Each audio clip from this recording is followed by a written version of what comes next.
Президент анығын айтты кеше. Жалға беру жолы қалай, берілмеу жолы қалай, немесе жер өзіміздікі, жер қазақтікі, ол ата-бабадан қалған бізге мұра, оны біз талан-таражға салмаймыз деп президенттің өз аузынан айтылған. Сондықтан ол жер талан-таражға түспейді. Бірақ бұны мен ойлаймын, сол ақылмен, оймен шешу керек деп. Жерге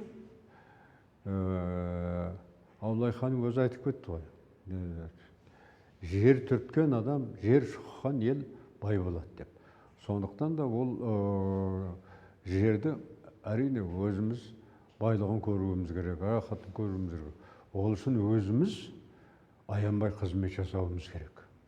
Ал енді үйде отырып алып, анау жер неге беріледі, неге айқайлап шуылдағаннан еш нәрсе шықпайды. Сондықтан да ол жер қандай мәселе болсын, халыққа пайда келтіру керек.